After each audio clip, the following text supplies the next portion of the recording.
विवाहित ब्राह्मण पूजक कुआडे फेरार। समाज एवं कलंकित आड़कू दृष्टिगोचर होउछि।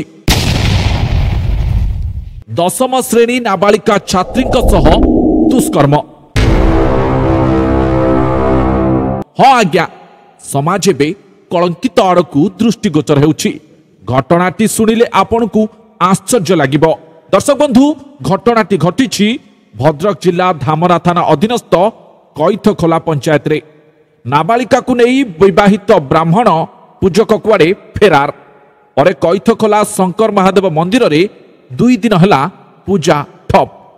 एभली घटना रे अनैतिक कार्यकलाप संक्रांत रे एमिति ब्राह्मण को पूजार्चना करिबा पई संपूर्ण मंदिर तरफरु मना होइछि। जड़े विवाहित ब्राह्मण से एठारे पूजक करुला। काली गोटे नाबालिका झीर 15-16 वर्षर गोटे झील को काली गणदुष्कर्म करी एठारु पळै जाइछि। समाज रे जेमिति एही खबर पूरा कलंकित अध्यायर नग्न उदाहरण होइछि। जड़े ब्राह्मण पूजकर असल चेहरा जेमिति गाँ लोकंक पई ब्रह्मासुर पालटिछि।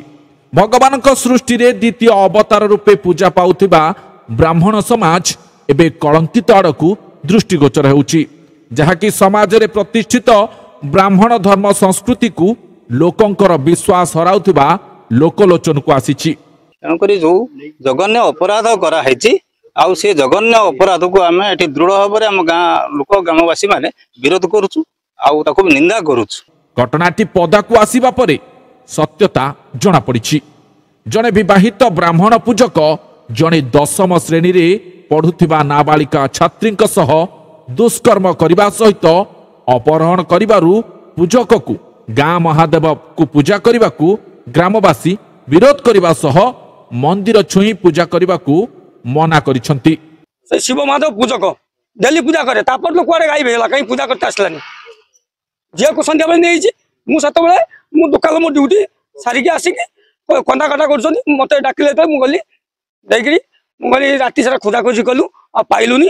ए लेखिक भी मुझे थाना तापर दिन माने 12 तारिख घटना 13 तारिख मुझे बस कल गोटे तार माइनर झीटा 17 वर्ष 2 मास तापर घटना कौन तार स्त्री अच्छी गोटे पुओ अच्छी पुणी जातिर ब्राह्मण दंड निहाती दरकार मोर मो झील को पाइल नेमी दंड पर आसिक नहीं जाऊ से आ झील को कौन अलग जगह बाद पारि कि संभव नुहे।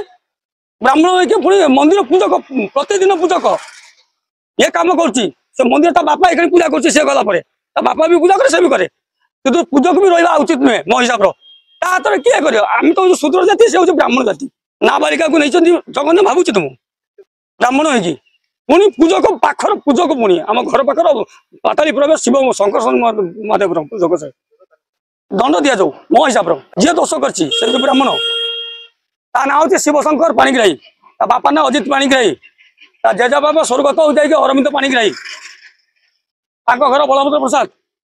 से घटनारू जेउथि पाई 2 दिन हला महादेव को पूजार्चना करिबारे संपूर्ण बाधा विघ्न सृष्टि होइछि। एही अनैतिक कार्यकलाप जोगु मंदिर रे मध्य ताला पड़िथिबा नजर आसीछि। एही घटना को नै गाँ ब्राह्मण पूजकंक विरोध रे धामरा थाना रे अभियोग हेछि। एमिति एक दृश्य देखिबाकू मिलिछि भद्रक जिला धामरा थाना अधीनस्थ कैथखोला पंचायत कैथखोला गाँव रे। ब्यूरो रिपोर्ट जननी टीवी।